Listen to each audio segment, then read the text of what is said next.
Është koha tani të fillojmë bisedën me mysafirin e ftuar. Do të flasim me Ilaz Hysen, drejtorin artistik dhe përgjegjës për media të festivalit Etnofest. Dhe ne do të flasim pra për edicionin e festivalit Etnofest, sesionin veror. Mirëmëngjesi, mirë se erdhët në studion e programit të mëngjesit. Mirë se ju gjeta, faleminderit për ftesën. Zotri Hysaj, sot do me thënë filloni me festivalin, me sesionin veror të festivalit Etnofest. Tashmë është edicioni i 8 edhe kështu themi ja keni marrë dorën mirë. Si është duke shkuar organizimi? Po mirë, jemi në përgatitit e fundit, ato çka mundi me i bë dhe besoj se do të kaloj shumë mirë. Është një edicion shumë i veçantë për neve, shumë i rëndësishëm. Dhe kemi insistu pikërisht me bë gjatë kohës të pushimeve për me ofru publikut dhe diasporës dhe publikut gjanë dy ngjarje të rëndësishme. Do të thonë është eventi për Skënderbeun, të cilin e kemi emëruar Nata e Gjergjit, që do ta prezantojmë figurën e Skënderbeut në shumë aspekte, në aspektin historik, në aspektin social, në aspektin artistik.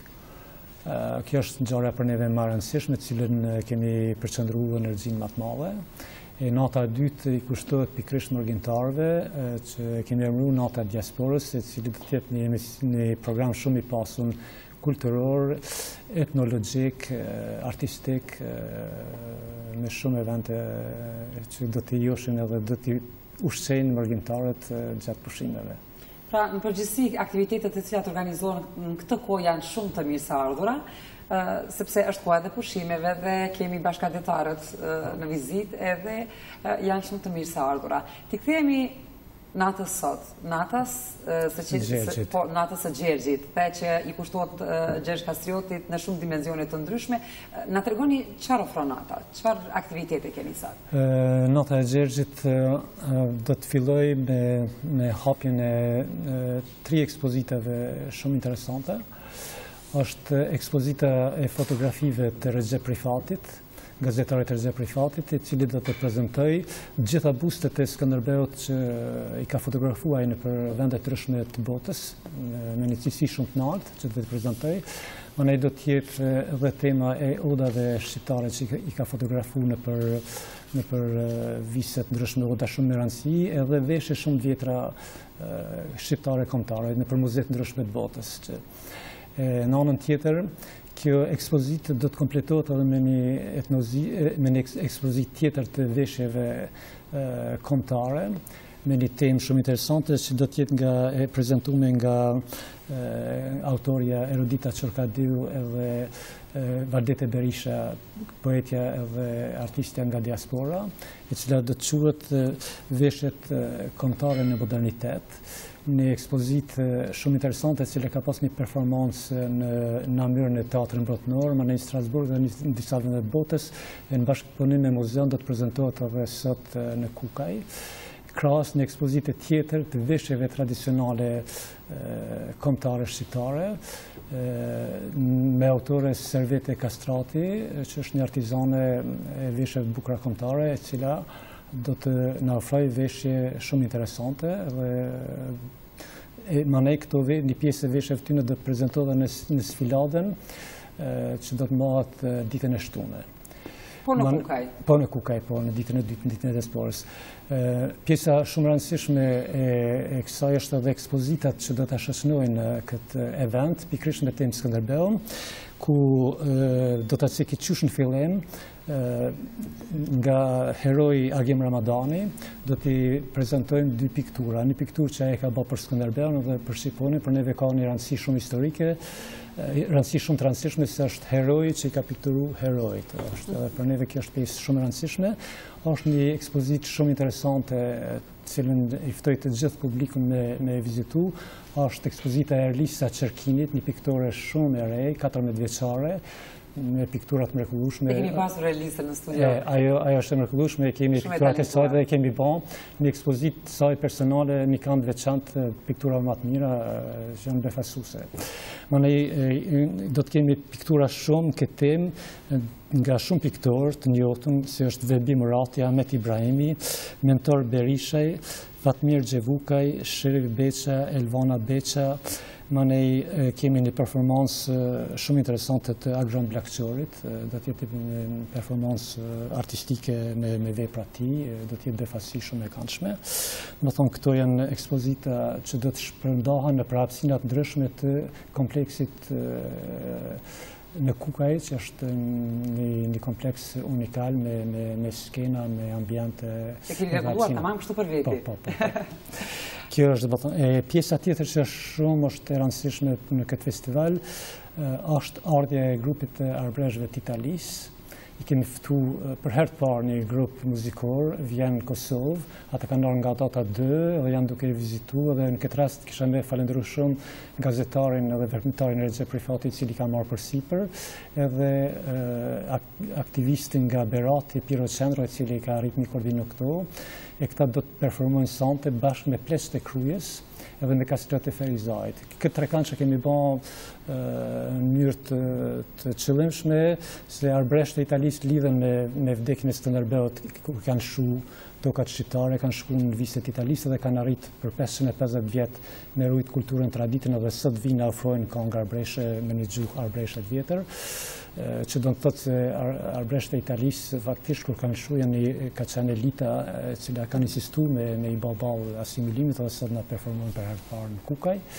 Në Pleqët e Kryes, të cilët kanë arrit në vitet tona, edhe pse janë shumë vjetër me rujt edhe janë krytan, lidhen me Skënderbeun. Në Kosovë kemi ftuar Kastrat e Ferizajt, të cilët lidhen gjithashtu themelimi i tyre me 500 vjetorin e vdekjes së Skënderbeut. Do thonë, i kemi këto 3 grupe, që besoj që do të bëjnë një performancë shumë interesante. Pjesë tjetër e 96 është debati historik edhe social, etnologjik, që do të bëhet pikërisht për Skënderbeun. Këto do të animoj do të Jusuf Buxhovi, që është historian dhe shkrimtar, do të jetë një debat interaktiv, kemi quajtur Skënderbeu dhe ne. Do të thonë, kemi rikthyr Skënderbeun dhe rëndësinë e Skënderbeut në kontekstin aktual, që mund ta quajmë një krizë identitare, një krizë sociale, një kontekst ku me vitet tona është një kampanjë kundër Skënderbeut, kundër zhvlerësimit të herojit, e sa është në rëndësi rikthimi i modelit herojit në kontekstin aktual. Do të jetë një debat shumë interesant, ku do të marrin pjesë edhe publiku. Kjo është shumë e rëndësishme. Këto përgjithësi janë aktivitetet të cilat shënohen sot. Në orën sa filloni, pra të gjitha ata të cilët janë hapja fillon ora 16, do të fillojmë pikërisht në hapjen e ekspozitave. Publiku do të ketë mundësi me vizitu gjitha këto ekspozita shumë interesante. E mandej do të filloj me debatin ora 18:30 deri në 20. Koncerti ishte në çfarë kohe? Koncerti fillon prej orës 20. Prej orës 20 fillon. Po për diasporën, çfarë keni menduar? Çfarë aktivitete keni menduar që t'i pritni në mënyrën më të mirë? Për diasporën e kemi bërë një emision shumë interesant, më thonë është përveç ekspozitave që i përmena që do të hapen sot, ato do të vazhdojnë edhe nesër, ato për diasporën, do të bëjmë një shëtitje për krejt hapësinat e të kompleksit edhe të fshatit Kukaj, në të njihem me këtë ambient veçantë, që është autokton, që mund të ndikur edhe zhvillimin e turizmit rural edhe kulturor. Manej kemi një debat etnologjik pikërisht për diasporën në bashkëpunim me Institutin Albanologjik të Kosovës, Dega Etnologjisë. Është Dr. Lubni Kadriu do të prezanton librin Pushimet, familja, vendlidhja në pratikat e diasporës shqiptare në Kosovë. Ka qenë temë e doktoraturës që ne ka punuar dhe do të prezantoj shumë interesante, edhe është Valon Shkodra, i cili do të prezantoj temën trashëgimia kulturore dhe turizmi. Edhe kjo do të jesh në diasporën. Në anën tjetër, Recep Rifati do të prezantoj monografinë fotografike e shtektimit e një gazetari në 1000 diçka fotografi. Pjesë nga ky libër do të jenë edhe 50 fotografi të dimensionit 50x10 që do të jenë ekspozitë fotografike. Mirë po, ky njëkohësisht do të prezantoj edhe një video projekcion shqiptarët në Zvicrës në 55 foto, rastet më të suksesshme në biznes ose në domene tjera të diasporës, që është shumë frymëzuese për tjerët. Manej do të ketë edhe videoprojekcioni shtektimit në përtruet shqiptare, pjesë të ndryshme, të më të bukurat edhe më të rëndësishme të rojeve shqiptare. Që sillim edhe një ide se çfarë mund të vizitojmë gjatë kohës sa janë këtu. Po pra. E manej është Viktor Paloka nga Shkodra që do ta këndojë një baladë për Mërgjintarin, kurse natën e parë do ta këndojë një baladë për Xherxhin, kurse natën e parë në piano një pjesë për Skënderbeun do ta prezantoj, do ta këndoj në piano, do ta interpretoj Rahmi Ymeri, mjeshtri i muzikës nga Prizreni, Rahmi Ymeri. Do të jetë një performancë shumë interesante. Do të thënë janë 2 dite me për plot aktivitete. Plot aktivitete, po më edhe mirë, për na çfarë shumë që kemë. Mirë shumë. Publiku është mësuar që të vi në Kukaj, pavarësisht se nuk jeni këtu afër, është afër shumë. 30 kilometra, nuk ka shumë larg. Nuk është shumë larg. Jam mësuar që të vinë atje. Po. Tash edhe rruga është rregulluar, mundësit janë pak më të lehta në ardhmë, edhe ambienti është bërë më i ndryshëm, si vjet kemi bërë ndryshime të mëdha infrastrukturale, ka shumë hapësina edhe të mbyllura, tash edhe me rashi, kemi skenat e mbyllura, tani në përgatitje. Shi nuk keni përfundimisht ka filluar vera. Po na nuk e di shumë, jemi përgatitur për shi. Mirë, nuk mungon, shpesher ne kemi vullnet për me realizu projekte të ndryshme, aktivitete të ndryshme kulturore, ajo çfarë na pengon gjatë kryerjes së punëve është kuptohet pjesa e financimit. Keni pasur, si jeni gjetur në rast? Që është thembra e akilit për neve, pika më e dobët financimit, sidomos për këto 2 evente që janë shumë të rëndësishme për natën e Xherxhit. Na fillimisht e kemi deponu një projekt shumë ambicios që ka pas me gjatë një javë, ku kem pas qasje, kem ftu historian të njoftën botnor për debate, kem ftu operën e baletit prej Tiranës, trupa ndryshme edhe nga Arbri, edhe nga diaspora, edhe nga vendi. Mirë po ky projekt fatkeqësisht gjë që nuk është përkrah, pas nuk na është përgjigj nga ju kemi drejtuar fondit për shënimin e këtij eventi që është fond qeveritar. Fatkeqësisht nuk kemi marrë asnjë përgjigje as po as jo deri para një jave, andaj jemi dashur me bën si mund vet. Jemi pak shumë në pozitë të vështirë të investimeve, të financimeve publike. S'kemi absolutisht kur gjë. Edhe për ditën e diasporës, fillimisht është prezantuar një projekt i cili nuk është aprovuar, kur ka qenë në thirrje për projekte. Mirë po, në gjatë me si kemi paralajmëruar, kemi thonë do t'i marrim një shumë të reduktume, se kemi qenë shumë më të përgatitur me bërë diçka më të madhe.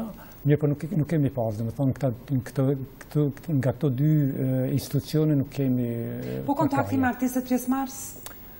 Bëhet se na kemi një përvojë 8 vjeçare, kemi lidhjet tona edhe kontaktet tona. Për pjesën e arbrezhve të Italisë tregova, i ka bërë Piro Qendra dhe Recep Fati, pjesën tjetër ne kemi kontakte gjatë festivaleve të tjera, edhe i falenderoj shumë që janë bashkëpunues të mirë. Edhe pse s'ke mundësi financiare me i ofrojmë akomodimin, pritjen ato çka mundim me mundësi tonë. Duke i krypë zemër. Qashtë, po. Mirë, pra pavarësisht problemeve që ju dalin financiare, nuk ka çfarë ju mund këtë vullnetin edhe dëshirën për cilë të publikun shqiptar gjërat bukura, artistike e kulturore. Tash jemi në vitin e 8, sikur një fëmijë kur arrit deri në moshën 8 vjeçare nuk mund me lanë rrugë, do të me vazhdu derisa ai ta gjon mënyrën me hec vet. Besoj që edhe një anë vjet, 2 vjet, besoj që në festë do të hec vet edhe është të shkurtu rrit edhe të forcu. Atë zot Hysaj, uroj që këto ditë shkojnë ashtu siç ju e keni planifikuar. Faleminderit për kohën që ofruat për shikuesit e programit. Faleminderit për ftesën e ftoj gjithë publikun që mos të mungojnë këto ditë shumë të rëndësishme që do të pastrojnë këtë verë të nxehtë shqiptare. Faleminderit edhe një herë.